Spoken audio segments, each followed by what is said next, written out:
इसको कोई बात नहीं। 2 ब्लॉक्स हैं, एक 2 kg का मास है, एक m kg का मास है, वो इंक्लाइन प्लेन पर है और दोनों सेपरेटेड है 6 मीटर से। इंक्लाइन प्लेन पे 6 मीटर से सेपरेटेड है। इसका डायग्राम बना हुआ है, ये गिवन है 6 मीटर। और ये एंगल जो है ये tan थीटा, जो थीटा है वो tan थीटा 0.05 है। मतलब ये थीटा की वैल्यू बहुत कम है, क्योंकि tan थीटा का मान बहुत कम है। तो tan थीटा, तो ऐसे समझो tan थीटा 0.05 है, तो जैसे ये साइड 0.05 हो और ये 0.05 और 1, तब ये थीटा। तो 0.05 मीन्स 5/100 1/20। तो 1 मीटर चलने पर 1/20 ऊपर चल रहे हैं वर्टिकली। तो जब थीटा बहुत छोटा होता है तो tan theta approximate sin theta के बराबर होता है। आप करके देखोगे तो यही आएगा करीब करीब, क्योंकि जो ये परपेंडिकुलर है वही करीब करीब हाइपोटेनस है, क्योंकि एक का स्क्वायर करोगे प्लस इसका स्क्वायर करोगे फिर रूट लोगे तो ये 1/400 आएगा। 1/400 एक में जोड़ोगे तो मत जोड़िए, तो 1 का रूट 1 आ जाएगा। तो cos थीटा जो है वो, तो sin थीटा जो है वो लिया जाएगा 0.05 और cos थीटा लगभग लिया जाएगा 1, क्योंकि ये भी 1 है और ये भी 1 है। अब आ जाते हैं सवाल पे कि ये जो 2 kg मास है, इस सवाल के द्वारा मैं काफी कंसेप्ट फिजिक्स के क्लियर कर दूंगा। ये सवाल IIT JEE का है 1999 का।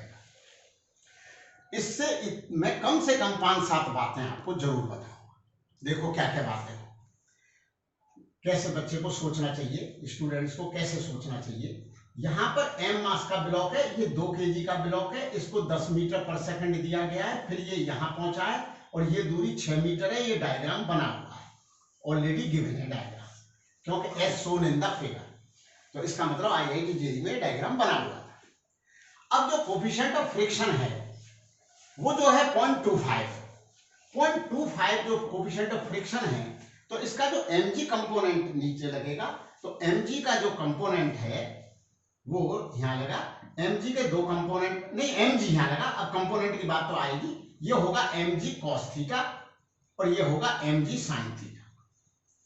तो mg cos थीटा, फिर नॉर्मल रिएक्शन भी mg cos थीटा होगी। तो फ्रिक्शन जब ये ऊपर की तरफ जा रहा होगा तो फ्रिक्शन नीचे की तरफ लगेगा, तो फिर फ्रिक्शन के, तो mg को तो अपन भूल जाएंगे क्योंकि हमने mg के कंपोनेंट ले लिए, and forget mg after taking component.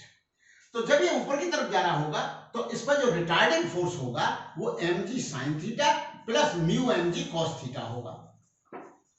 Retarding force, इसमें मास का भाग दे देंगे तो ये आ जाएगा g sin theta plus mu g cos theta. Mu का मान जो है 0.25 है, g 10 है, साइन थीटा tan थीटा के बराबर है। तो ये g गुणा, मतलब g 10 दे रखा है, 10 × 0.05 प्लस 0.25 × 10 × cos थीटा 1। तो ये जो है 10 × 0.05, 10 × 0.05 हो गया 0.5 और ये हो गया 2.5, तो ये हो गया 3। तो जब ये ब्लॉक ऊपर की तरफ जा रहा होगा तो 3 रेट से रिटार्ड होगा।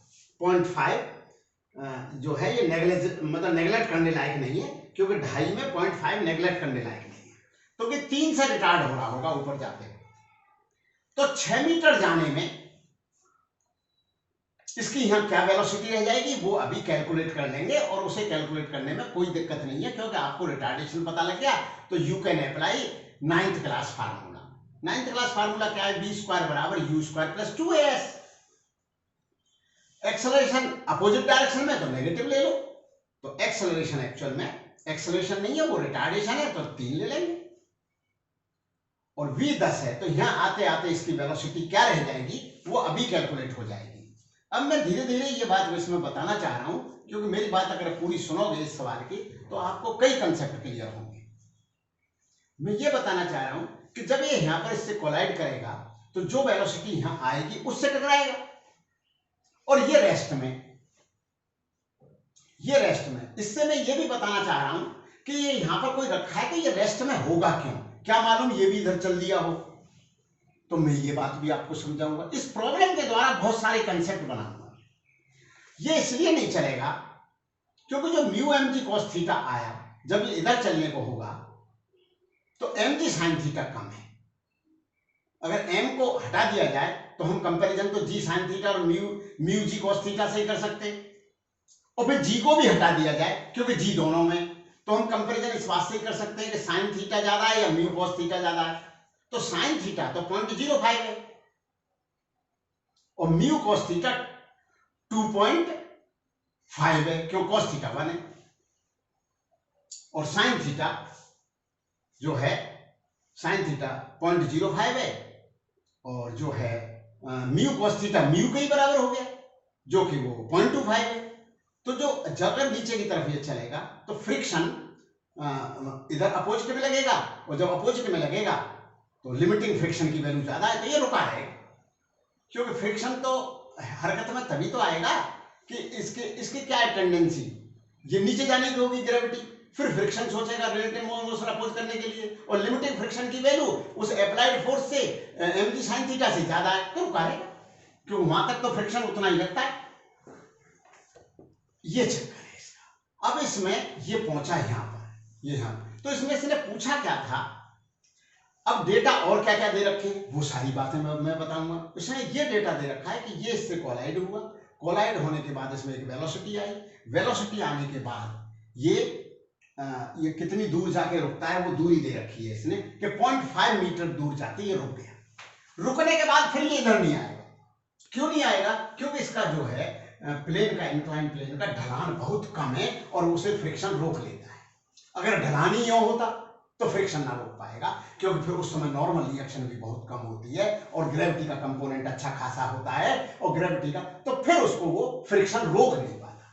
यहाँ पर ढलान बहुत कम है, लेकिन मैंने डायग्राम में थीटा करीब करीब मैंने बना दिया है कोई 45 डिग्री के आसपास, तो आप उस पर मत जाइए क्योंकि ये एंगल 1-2 डिग्री है बस।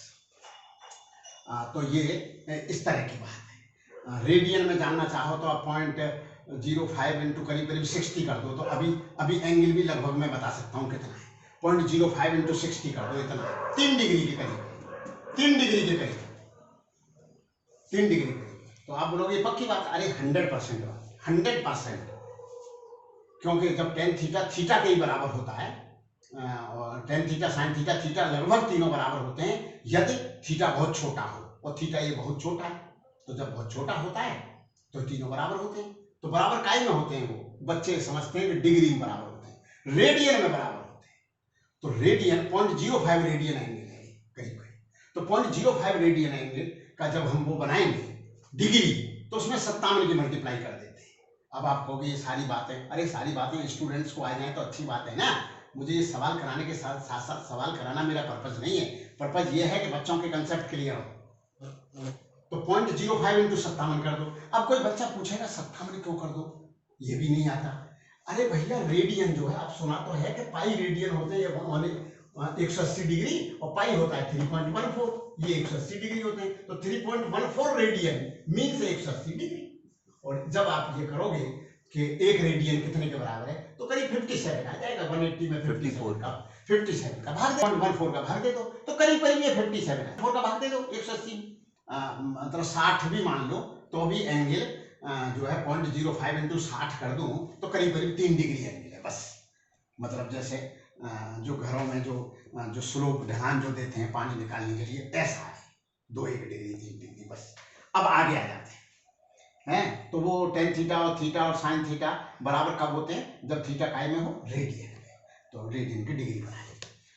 अब नेक्स्ट है, ये कहता है कि यहाँ पर जाकर के ये 0.5 मीटर टक्कर हुई और 0.5 मीटर पे जाकर के ये रुक गया, और इसमें इधर वेलोसिटी आ गई। इधर वेलोसिटी जो आई, फिर लौट करके जब ये यहाँ आया तो इसमें आ गई वेलोसिटी आ गई 1 मीटर पर सेकेंड। ये डेटा दे रखे हैं, इतने डेटा दे रखे हैं।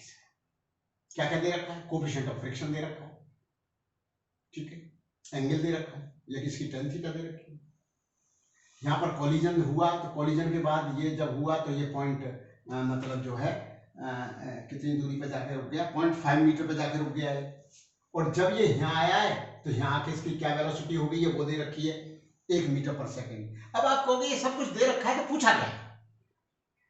पूछा है इस ब्लॉक का मास, पूछा है कोफिशिएंट ऑफ रेस्टिट्यूशन।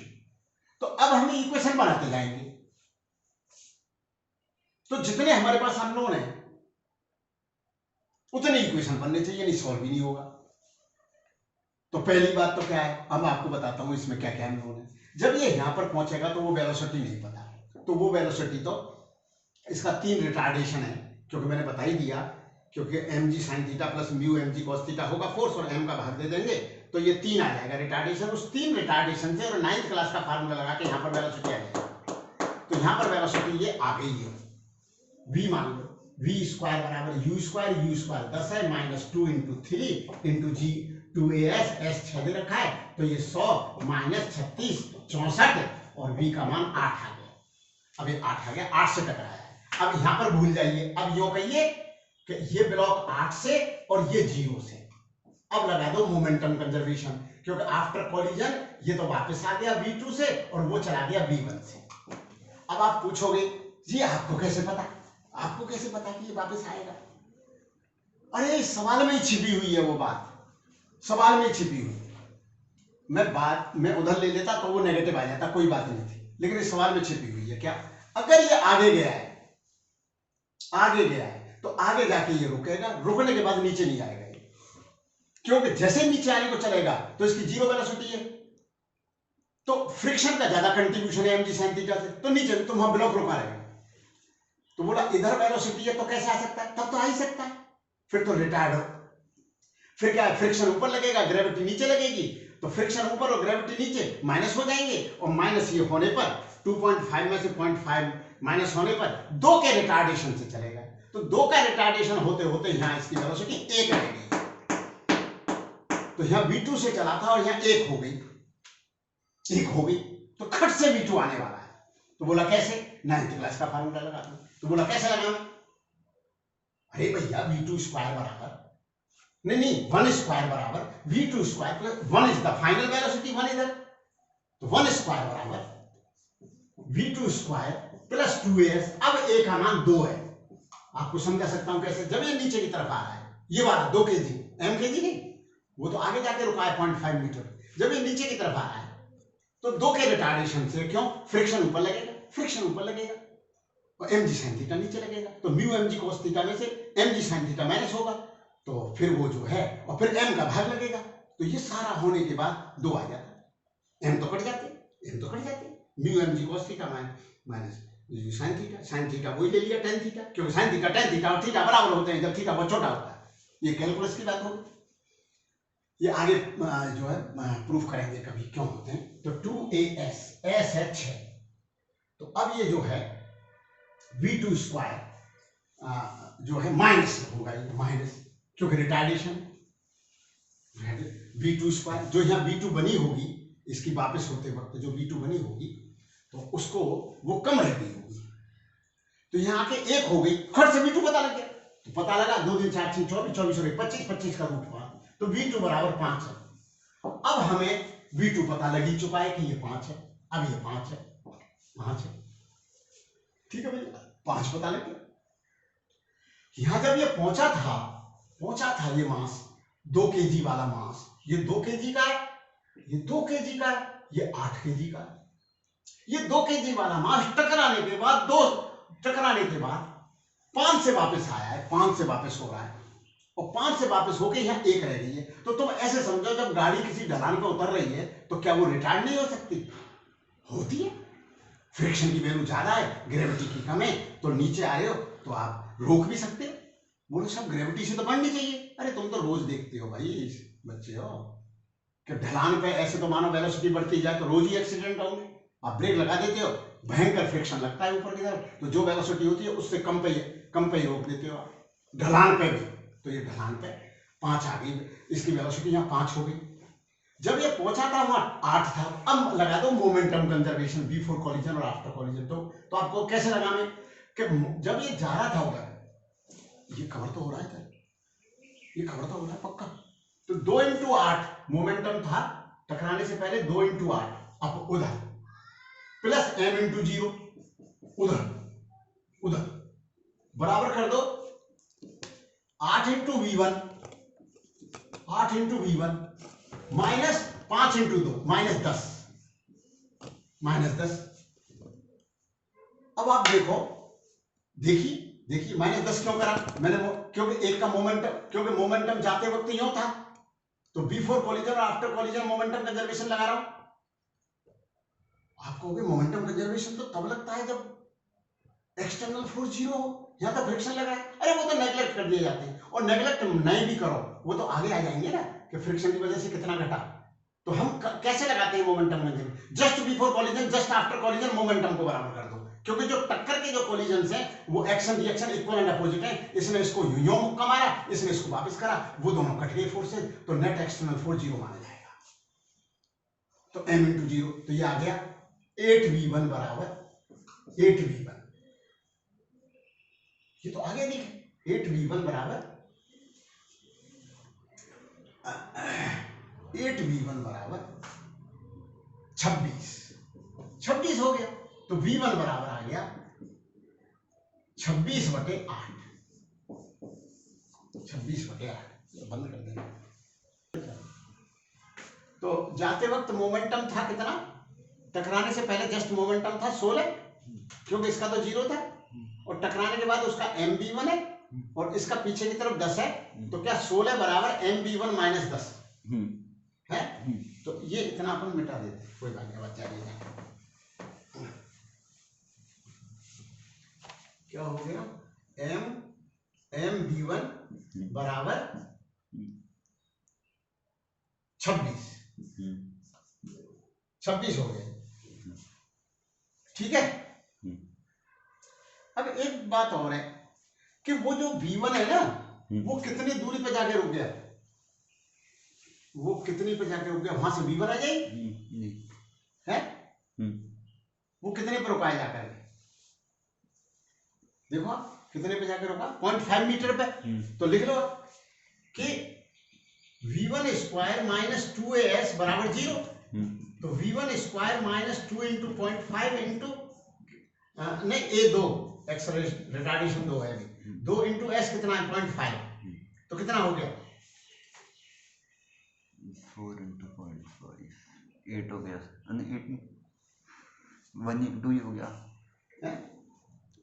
√2 स्टार्ट करो। नहीं, रुक जा। तो अब ये जो है v1 से ऊपर जा रहा है, और ये 0.5 मीटर दूर जाके रुक जाता है, तो 9th क्लास का फार्मूला लग जाएगा क्या कि फाइनल वेलोसिटी का स्क्वायर बराबर इनिशियल स्क्वायर माइनस 2as, क्योंकि रिटार्ड हो रहा है इसलिए मैं नेगेटिव ले लिया, और रिटार्डेशन 3 है तो 3 पुट कर दिया, क्योंकि 3 क्यों पुट कर दिया? जब ऊपर की तरफ जा रहा है तो म्यू mg cos थीटा भी नीचे की तरफ है और ग्रेविटी भी नीचे की तरफ है, तो वो दोनों ऐड हो रहे हैं। जब ऐड हो रहे हैं तो वो 3 आ जाता है। तो 3 2 इंटू 3 इंटू एच, तो कैसे आ जाता है? अरे जी साइन थीटा, जी का मान 10 है, plus mu G cos theta, mu का मान 0.25 है और cos थीटा का मान 1 है, तो 0.25 इंटू 10 2.5, 2.5 और 0.5, 0.5 और 2.5 3 हो गया। तो 2 3 6 5 30, 2 3 6 इंटू 0.5 तो 3 तो v1 का मान √3 हो गया। अब वो v1 उधर √3 से गया, इसकी वेलोसिटी 5 आई थी पीछे की तरफ। अब ये 5 कैसे आई थी? वो मोमेंटम कंजर्वेशन से आ गई थी, क्योंकि जब ये 2 kg का मास इससे टकरा रहा था, 2 kg का मास जब इससे टकरा रहा था, m kg के मास से जब 2 kg का मास टकरा रहा था, तो उसकी वेलोसिटी 8 थी, क्योंकि हमने 6 मीटर चलने में ये देख लिया था कि उसकी वेलोसिटी 10 की 8 रह गई। अब 8 से वो टकराया था, तो मोमेंटम था 2 इंटू 8, और ये रेस्ट में था, तो m इंटू 0 बराबर mv1 और जो है mv1 और माइनस 2v2, तो v2 वो आई चुकी है जो है, तो 10 तो 2 8 16 और 10 कितना हो गया? 26। तो वो इस तरह से ये एक इक्वेशन बन गया, mv1 बराबर 26। ये इस तरह से काफी चीजें इसमें। हाँ, कोएफिशिएंट ऑफ रेस्टिट्यूशन पर बोलना चाह रहा था, E गुणा velocity of approach before collision, ये 8 से टकरा रहा था, m मास रेस्ट में था, तो वेलोसिटी ऑफ अप्रोच 8 थी, 8 - 0। ये उधर v1 से गया, ये पीछे की तरफ v2 से आया, ये v2 से आया, तो ऐड हो गई। वो v2 कैसे आई थी 5? वो ऐसे आई थी कि यहाँ की वेलोसिटी 1 बन गई थी, जब वो यहाँ से यहाँ आ रहा था तो उसमें रिटार्डेशन 2 का था। अब आप कहोगे वो रिटार्डेशन 2 का क्यों था? वो 2 का इसलिए था कि म्यू mg cos थीटा तो ऊपर की तरफ लग रहा था और mg sin थीटा नीचे लग रहा था। Mu mg cos theta mg sin theta ज्यादा है, तो mu mg cos theta minus mg sin theta net force हो जाएगा, उसमें मास का भाग लग जाएगा, भाग लग जाएगा तो रिटार्डेशन आ जाएगा, mu G cos theta minus जी sin थीटा। sin थीटा 0.05 है, जी 10 है, cos थीटा 1 है, म्यू 0.25 है, तो वो जो रिटार्डेशन होगा वो 2 का होगा, तो 2 से ये रिटार्ड होगा, 2 से रिटार्ड होगा, 2 से रिटार्ड होकर इसकी वेलोसिटी यहाँ 1 बन गई है। इसका मतलब ये कितने से यहाँ चला होगा, तो वो 5 से चला था। उस इक्वेशन में पुट कर दो, 9th क्लास के इक्वेशन में पुट कर दो, क्योंकि 1 स्क्वायर बराबर होगा यहाँ का बी स्क्वायर माइनस 2as, तो खट से यहाँ का बी स्क्वायर आ जाता है। वो जो बी स्क्वायर आता है पीछे की तरफ वो वेलोसिटी 5 आ जाती है, तो वो वेलोसिटी 5 आ गई। इधर v1 आ चुका है √3, तो वेलोसिटी ऑफ सेपरेशन 5 प्लस √3 हो गई, और वेलोसिटी ऑफ अप्रोच थी 8, तो 5 plus √3 divided by 8 is the coefficient of restitution. Coefficient of restitution ऐसे डिफाइन करते हैं कि e गुणा वेलोसिटी ऑफ अप्रोच बराबर वेलोसिटी ऑफ सेपरेशन। तो ये आ गया। फिर ये वैल्यू v1 पुट कर दो, तो बस मास का मान आ गया, तो वो कितने kg का था। तो इस सवाल में बहुत कुछ था।